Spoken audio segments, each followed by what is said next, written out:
move into a topic which is maybe a bit different from most of the business being done here. But you will see there is some similarity into the emotions and the ambitions of the program. I will be talking about planet orbiting of the stars and how much it has changed the way we see our own world. So practically, how do you find a planet? Well, you cannot point a telescope to a star because you don't see anything, you just see the star. You'll be blind, essentially. So we're using tricks, we're using machine, and we try to detect the motion of the star that you see in the back. When you have an orbiting planet around a star, well, the star is moving a little bit, or if you're lucky, the star is just going in front of the stars, and the planet is going in front of the stars, and it makes a tiny shadow, and you detect that as a transit.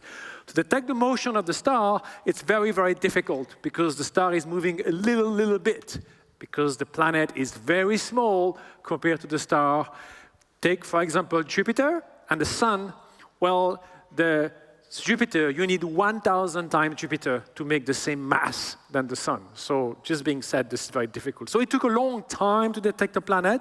And how we do that? Well, we built an amazing machine. This was my PhD work in the 90s. At that moment, we did something that no one had done before. We built a machine that could compute the speed of a star very, very precisely. How we did that?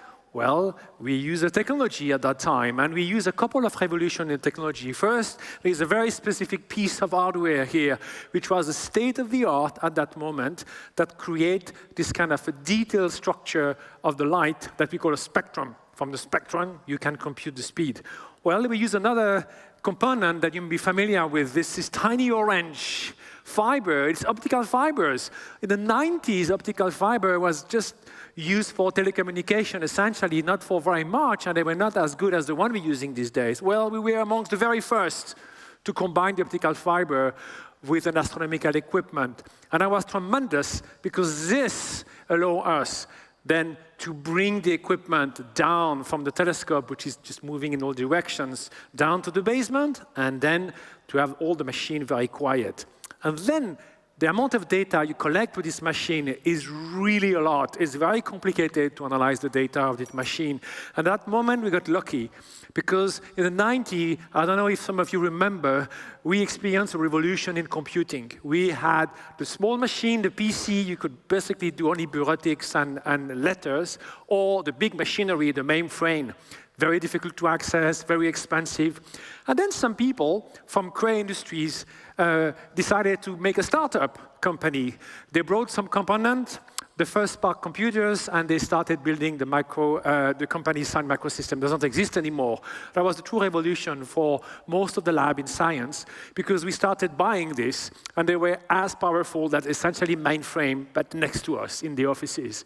All this together enabling to build a machine that had the accuracy, which means could detect the motions of 10 meters per second. That was the beginning of the story, because then we picked a star amongst others, and that star, 51 Peg, as was mentioned before, happened to move. And by these motions, we find out that there is a planet. The challenge at that time is the planet we picked was a planet of the mass of Jupiter. It was okay because we had Jupiter, but it was not exactly where Jupiter should be. Jupiter is very far away in the solar system. It takes more than 10 years for Jupiter to go around the Sun. The distance between Jupiter and the Sun is more than 5 times the distance between the Earth and the Sun.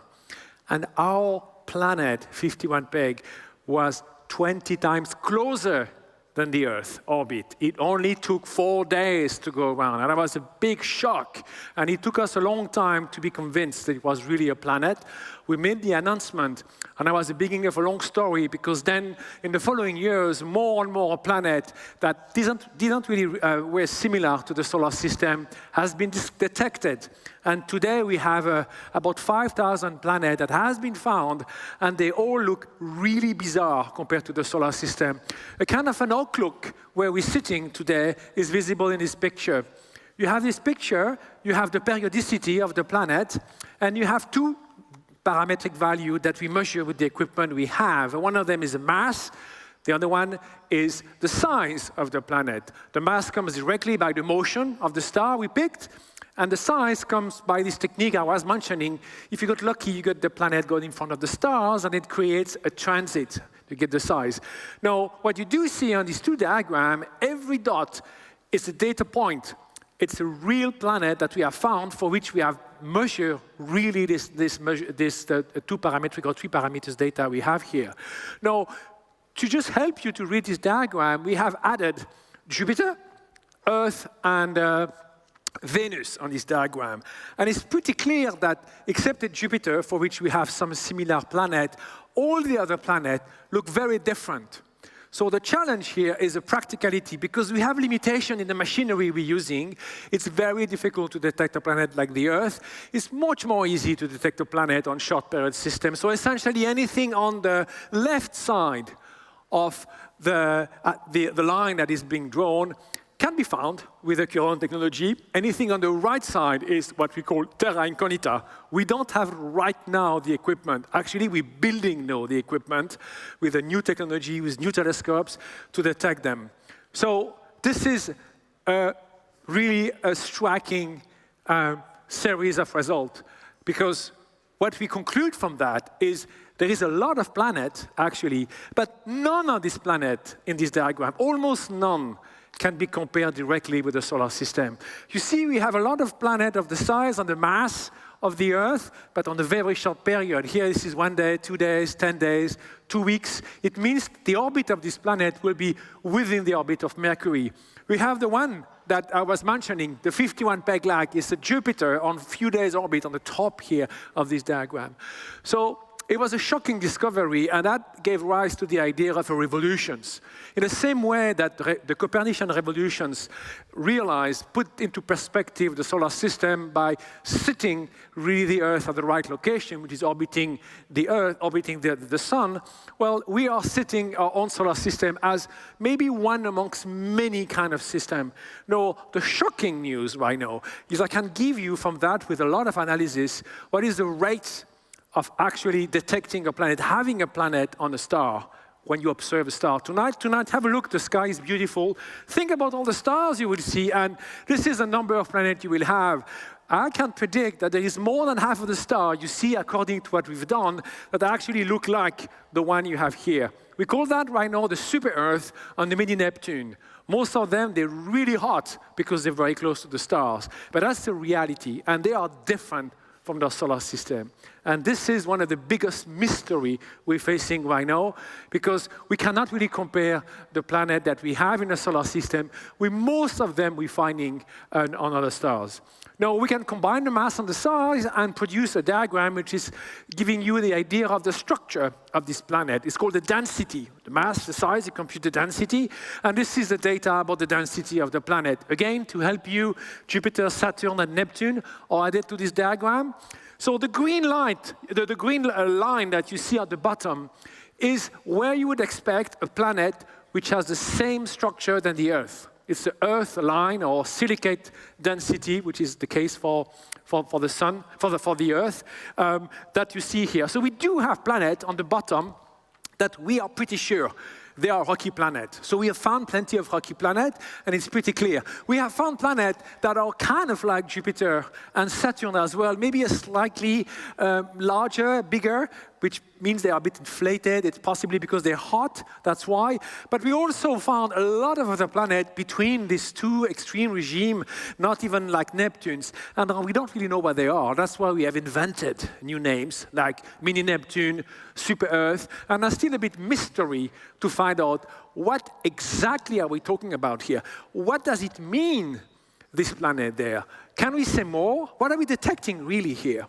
And you may have heard that we're getting now more and more detail on this planet, and we're talking about other worlds and possibly planet that is looking like the Earth. I mean, it's exactly this kind of debate that we're having. Now, what is happening is actually we can do way more than just producing this kind of mean density. We can use a trick, because when there is a transit, there is something that is happening when the planet goes in front of the star, to try to give you a feeling how it works without showing any equation here. I will go in space, in the ISS, and take this picture. This picture, if you go in the ISS, you can take it with your cell phone. It's a picture in the visible. At the moment, you have the moon behind. And the reason why I love this picture, because this picture is telling you a lot of stories. First, it's telling you that the tiny bit of atmosphere that sustain life on this planet is extremely thin. You see, it's about 6 kilometers. It's kind of bluish color. This is related to the Rayleigh scattering, and that's why the sky is blue. This is the reason why we are alive on this planet. Now, if I take exactly the same picture and look at the moon, they are here to help you about the scale. What you will see, if I take the same picture in the infrared, that detect the thermal emissions of the Earth, I will have almost the same picture, but slightly smaller. If you pay attention, there is the atmosphere here. The atmosphere is gone. Because in the infrared, you only see the bare rock of the planet. You don't see the atmosphere. That's why the spy satellite, they love observing in the infrared because they don't care about whether there are clouds or no clouds. They go through it here. Now, I will do a trick here, and I will use a very specific wavelength, which is a bit more in the infrared, which will be sensitive to a specific molecule that I'm sure we all know about, which is the ozone. So the ozone is the oxygen on the upper atmosphere that has moved to another state with 3 oxygen because of the irradiations of the sun. And because of the irradiation of the sun, it only is visible on the top layer of the atmosphere. So you have to go up to 50 kilometers really to detect the ozone. I can observe the Earth at the exact wavelength where the ozone will trap my light, will take it and prevent it to go through. And that is the ozone band. You see the size of the atmosphere compared to the one. It's completely different. So the Earth observed in the ozone color, which is 9.6 micron, is bigger. It's way bigger than it is when it's observed in the infrared. So here's the trick. So the planet size depends how you look at it. Depends on the color. If you go in the visible, if you go in the infrared, if you go in the far infrared, and you can go on and on that way.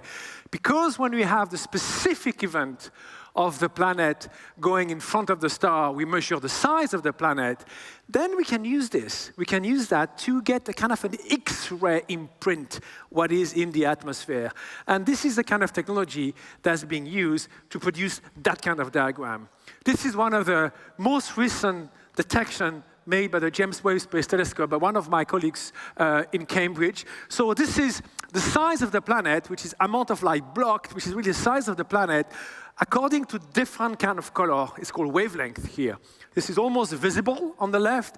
It's the infrared. Every point is a measurement. So you see it goes up, it goes down, there's a bit of noise, but it goes up and down. And then if you really want to understand that, well, you have to add up a model to understand this signal.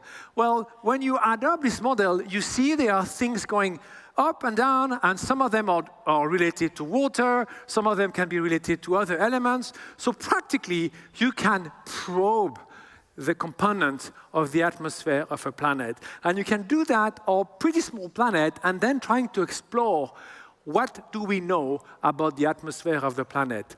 And this is where it becomes fascinating, because then you can not only detecting planet, you can tell a story about the evolution of the planet. And can we say something about life? So the only way to understand that is to go back to the planet we know the most, almost, that is the Earth. So if you look at the Earth in time, you produce this kind of diagram. This is, if you do geophysics, this is what they love doing.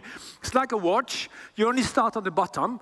This is the history of the Earth in pictures. So at the beginning, it's kind of astronomical object. You build up, it's very hot, a lot of energy. You lose a lot of gas because it's there, it kind of evaporates. There's a lot of impact, a lot of carbon falling on the surface of the planet. You're not missing carbon to make life. Some ask me, could you make life about something else? I say, yeah, but there is so many carbon, it would be just silly not to use the carbon because it's so easy. Then at the end, the star cools down. You end up with an atmosphere, which is kind of water, CO2, SO2, which is what you would expect Venus to be as well on Mars at that moment, which is about the status of the Earth after a couple of 100 million years. And then something is happening. There is something a bit strange called a prebiotic moment, and then life kickstarts. It kickstarts after 1 billion years.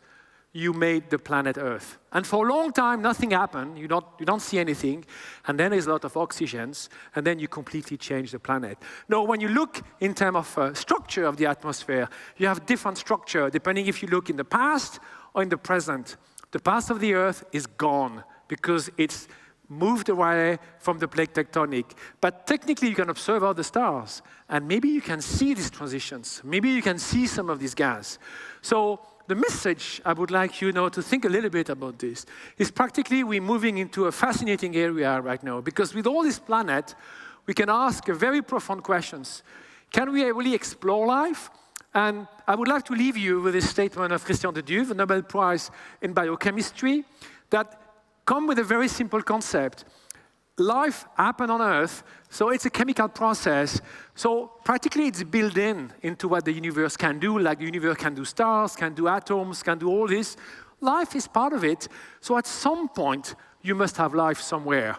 And what I do claim here, with all these many planets we're detecting, we have now the tool to start getting new information about that and trying to fact-check this. And what is behind this, if you're working in technology, we're using the most amazing high-tech equipment to do that, and we are thinking having a moon base, flying spacecraft to do image of planets. So this is the future of the planet, and bring me back in 10 years, and maybe I will have more news about that. Thank you very much.